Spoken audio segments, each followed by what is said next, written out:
Welcome to the channel. आज हमारे पास जो टॉपिक है जिसको हम आज डिस्कस करने वाले वो है वॉल्यूम ऑफ पैरेललोपाइप्ड और वॉल्यूम ऑफ टेट्राहेड्रॉन। तो ये बहुत ही सिंपल से थ्योरम्स है, बहुत छोटे से थ्योरम्स है। इवन कि आप अगर एक थ्योरम अच्छे से प्रिपेयर करोगे तो दूसरा ऑटोमेटिकली आपका प्रिपेयर हो जाएगा। एक दूसरे से रिलेटेड थ्योरम्स है ये। जैसे आप सभी जानते हैं ये जो थ्योरम है ये वेक्टर्स की थ्योरम है, ओके। और जो लास्ट एक्सरसाइज है वेक्टर की वो इन्हीं पर बेस्ड है, इन पर बेस्ड क्वेश्चन उसमें प्रेजेंट है। तो चलिए देखते हैं थ्योरम क्या है और इसको हमको कैसे प्रूव करना है। Volume of parallelepiped with coterminous edges A B C is a vector product है, यहाँ पर स्केलर प्रोडक्ट है, sorry scalar product A B C के इक्वल होता है वॉल्यूम ऑफ पैरेललोपाइप्ड। तो यहाँ पर दो चीज़ें आपको समझना ज़रूरी, एक तो पैरेललोपाइप्ड और दूसरा कोटर्मिनस एजेस। पैरेललोपाइप्ड ये किसी तरह से क्यूब की तरह होता है, बट इसको अगर आप थोड़ा सा बेंड कर दो, क्यूब कैसे होता है बिल्कुल 90 डिग्री पर उसके साइड्स होते हैं और पैरेललोपाइप्ड के साइड्स जो है थोड़े से बेंड होते हैं, 90 डिग्री पर नहीं होते, बस इतना ही डिफरेंस है, वो किसी भी डायरेक्शन में बेंड हो सकते हैं। इसको बोला जाता है पैरेललोपाइप्ड। जैसे आप यहाँ पे दिख रहा है, दिख तो सिमिलर क्यूब की तरह रहा है बट इसके साइड्स थोड़े से बेंड है। कोटर्मिनस एजेस किसको बोलते हैं? ऐसे एजेस जो एक पॉइंट से स्टार्ट हो रहे हो, एक पॉइंट पे ख़त्म हो रहे हैं। हम यहाँ पर स्टार्टिंग कंसिडर कर लेंगे। जैसे यहाँ पर इसका ये जो एज है, ये जो साइड है, ये देखिए यहाँ से ओ से स्टार्ट हो रहा है, दूसरा साइड भी जो है यहाँ से, ये तीन एजेस ऐसे हैं जो एक ही पॉइंट से निकलते हैं। आप चाहे यहाँ के कंसिडर कर लो, यहाँ के कंसिडर कर, कहीं के भी आप देख लो, यहाँ से तीन एजेस जा रहे होंगे एक ही पॉइंट से। तो हमने यहाँ से कंसिडर करना है, इसको प्रूफ करने के लिए यहाँ से कंसिडर करते हैं। इस पॉइंट को आप जो जहाँ पर ये तीनों मिलते हैं उस पॉइंट को हम ओ कंसिडर कर लेंगे, ये ओरिजिन मान लेंगे इसको हम, और ये पॉइंट ए बी, ये बी है और ये सी हमने कंसिडर कर लिया, ओके। अब आगे पीछे भी कंसिडर कर सकते हैं, लेकिन उससे थोड़ा सा आपको आगे सीक्वेंस को फिर बाद में चेंज करना पड़ेगा। वो बहुत ज़्यादा डिफिकल्ट नहीं है, लेकिन हम अगर इस सीक्वेंस में कंसिडर कर लें तो प्रूफ बहुत आसानी से आ जाएगा, हमको ज़्यादा इधर उधर करने की ज़रूरत नहीं पड़ेगी, ठीक है। तो आप यहाँ देखिए, ये जो है ओ ए क्या है? ये एक्चुअली पोजीशन वेक्टर है ए का, कैपिटल ए का पोजीशन वेक्टर। तो ओ ए की जो वैल्यू रहेगी वो क्या रहेगी? ए। ओ बी की जो वैल्यू रहेगी वो रहेगी बी, और ओ सी की वैल्यू क्या रहेगी? सी। आ रहा है समझ में? ओके। अब यहाँ पर हमारे पास जो फॉर्मूला होता है, बेसिक फार्मूला किसका? पैरेललोपाइप्ड वॉल्यूम का, वॉल्यूम ऑफ पैरेललोपाइप्ड क्या होता है? ये होता है base, area of base into height. ये जो है इसका बेसिक फार्मूला है। अब पैरेललोपाइप्ड को आप देखोगे ध्यान से तो इसका बेस में आपको एक पैरेललोग्राम नज़र आएगा, वो उसको हम देखिए ओ बी डी सी, ये एक पैरेललोग्राम है। तो इसका जो एरिया ऑफ बेस है, एरिया ऑफ बेस ये किसके इक्वल है? Area of parallelogram O B D C इसके इक्वल है। और हमको तो पता है कि एरिया ऑफ पैरेललोग्राम क्या होता है, इसके ये दो कोटर्मिनस एजेस हैं, इनका एरिया क्या होता है? Mod of B cross C, mod of B cross C. कैसे? ये भी एक कोटर्मिनस एज है, ये दोनों एक दूसरे के कोटर्मिनस एजेस है, दोनों एक पॉइंट पर मिल रहे हैं। तो इनको क्रॉस प्रोडक्ट कर दोगे और मॉड ले लोगे तो आपको पैरेललोग्राम का एरिया मिल जाएगा, जो आपने क्रॉस प्रोडक्ट में इससे पहले पढ़ा हुआ है, ठीक है। तो ये चीज़ आपको पता होना इसमें ज़रूरी है, ठीक है। अब हाइट की बात करते हैं, क्योंकि हमको जो वॉल्यूम निकालना है इसमें एरिया ऑफ बेस तो ठीक है हमने निकाल लिया है, बट ये हाइट का क्या करेंगे? तो हमको क्या करना है, यहाँ से एक लाइन ड्रॉ कर लेनी है, ठीक है। यहाँ कहीं जो है इसका ये ड्रॉ कहीं पर भी हो सकता है, हमको नहीं पता, इसको आप पी नाम दे दो, ये इसकी हाइट रहेगी पी, ठीक है। अब अगर आप ध्यान से देखोगे तो बी क्रॉस सी, इसका मतलब क्या होता है? बी और सी का क्रॉस प्रोडक्ट। किसी भी दो वेक्टर का क्रॉस प्रोडक्ट जब करते हैं तो हमको क्रॉस प्रोडक्ट किस डायरेक्शन में मिलता है? हमको परपेंडिकुलर, दोनों के परपेंडिकुलर डायरेक्शन में। तो ये बी है और ये सी है और दोनों के परपेंडिकुलर डायरेक्शन में ये लाइन है, तो हमको बी क्रॉस सी किधर मिलेगी? बी क्रॉस सी ये लाइन पे मिलेगी हमको, ये लाइन आ रहा है समझ में? बी क्रॉस सी, ओके। अगर मैं यहाँ से कोई एक सपोज यहाँ लाइन ड्रॉ करूँ तो ये जो पॉइंट है ए पी, ये क्या हो जाएगा? ध्यान से देखना, ए पी और ये जो है इक्वल हो जाएंगे, सेम। यहाँ कोई भी आप पॉइंट कंसिडर कर लो एम सपोज, तो ए पी और ओ एम क्या हो जाएंगे? सेम हो जाएंगे, इक्वल हो जाएंगे, क्योंकि दोनों ही सेम हाइट पर है। आ रहा है समझ में? अब अगर मैं ए पी को ऐसा बोलूँ, ध्यान से समझिएगा, प्रोजेक्शन का यूज़ कर रहा हूँ मैं, A P is equal to O M, but O M क्या है? ये वेक्टर ए का प्रोजेक्शन है बी क्रॉस सी पर, अब ध्यान से समझ लीजिए इस चीज़ को मैं क्या बता रहा हूँ। यहाँ पर सपोज ये M है, ये O है और ये यहाँ से यहाँ तक A गया है। अब प्रोजेक्शन लेते हैं, मतलब क्या होता है, यहाँ से लाइट लगा दी हमने और इसका शेडो इधर पड़ रहा है, ठीक है। तो हमको पता है कि इसका जो ये जो A है, ये वेक्टर, इसका प्रोजेक्शन इन इसका शेडो यहाँ M तक ही आएगा।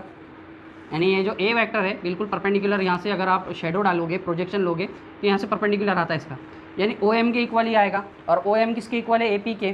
तो AP को हम क्या लिख सकते हैं? It is a projection of A, projection of A on B cross C। B cross C पर प्रोजेक्शन आपको पता ही होगा, प्रोजेक्शन क्या है। जैसे आपने यहाँ पर अब सपोज एक लैडर लगा दी, एक सीढ़ी लगा दी और उसकी शेडो पड़ रही है वॉल पर, एकदम यहाँ से आपने लाइट लगा दिया, आपके कैमरे के पास यहाँ पर सपोज लाइट है और शेडो पर, तो यहाँ से यहाँ तक उसकी शेडो आपको वॉल पर नजर आएगी बिल्कुल स्ट्रेट। तो जो प्रोजेक्शन होता है उसी कंसेप्ट से निकाला जाता है।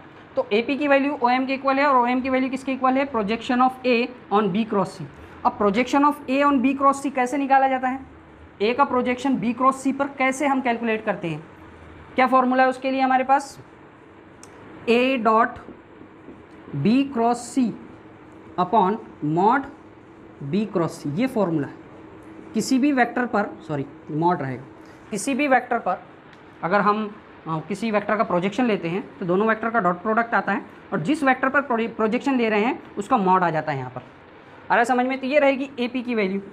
AP क्या है हमारे पास? हाइट है पैरेललोग्राम की। तो हाइट क्या आ जाएगी हमारे पास? Height AP equals to this much. अब हम इसमें पुट कर देंगे वॉल्यूम ऑफ पैरेललोपाइप्ड के इस फॉर्मूले में एरिया ऑफ बेस की जो हमने वैल्यू निकाली है वो भी पुट कर देंगे और ये हाइट की वैल्यू भी पुट कर देंगे। तो देखते हैं इसमें पुट करने के बाद आंसर क्या आता है। Volume of parallelopiped, volume of parallelopiped equals to area of base, how much? Mod B cross C into height. Height कितना है भाई हमारे पास? A dot B cross C upon mod B cross C। अभी mod B cross C से mod B cross C तो क्या हो जाएगा? कैंसिल हो जाएगा। सिंपल है, कैंसिल हो के बचा क्या? A dot B cross C। A dot B cross C यही बचा है ना हमारे पास, सिर्फ क्या बता है? A dot B cross C, और इसी को हम बोलते हैं ट्रिपल प्रोडक्ट, और इसको हम ऐसे लिख सकते हैं ABC। Is this simple? Easy है। तो ये volume of parallelepiped triple product के इक्वल आ गया। तो ये चीज़ तो क्लियर हो गई होगी आपको।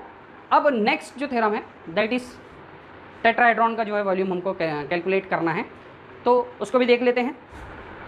चलिए नेक्स्ट वन भी प्रूव कर लेते हैं। बहुत सिंपल है, कोई बहुत बड़ी चीज़ नहीं है इसको भी प्रूव करना। अब इसको ये समझ में आ गया हो तो इसको समझना बहुत आसान है, ठीक है। चलिए देखते हैं। यहाँ पर भी को टर्मिनस एजेस दिया हुआ है ABC। तो ये आप इसको मान लो A, इसको मान लो आप B, वेक्टर B और वेक्टर C, ठीक है। को टर्मिनस एजेस ABC आ गए हमारे पास, और यहाँ पर जो हाइट है वो अगेन वही है, AP है, ओके। तो चलिए देखते हैं प्रूफ कैसे करेंगे हम। सबसे पहले तो वॉल्यूम ऑफ टेट्राहेड्रॉन क्या होता है? Volume of tetrahedron general formula इसका ये होता है 1/3 of area of base into height. ये जनरल फॉर्मूला है, 1/3 of area of base into height, okay. यहाँ पर हमने क्या कैलकुलेट करना है? Area of base. Area of base क्या है बताइए? OCB। टेट्राहेड्रॉन की डायग्राम सभी को पता है कैसी होती है, नीचे ट्रायंगल होता है और ये ऊपर से भी ट्रायंगल बनने जाता है। आ रहा है समझ में? तीनों एजेस एक पॉइंट पर मिल जाते हैं, पॉइंट A पर, ठीक है। तो यहाँ पर जो आपने एरिया निकालना है बेस का वो है OCB, एक ट्रायंगल है, एरिया ऑफ ट्रायंगल OCB। अब हमको पता है एरिया क्या होता है ट्रायंगल का एरिया, अगर उसके को टर्मिनस एजेस B और C हो। जैसे यहाँ को टर्मिनस एजेस B और C थे, यहाँ पर भी है, लेकिन यहाँ पैरेललोग्राम का था और यहाँ ट्रायंगल का निकालना है। तो ट्रायंगल का क्या होता है? हाफ ऑफ पैरेललोग्राम, यानी B cross C, half of mod B cross C।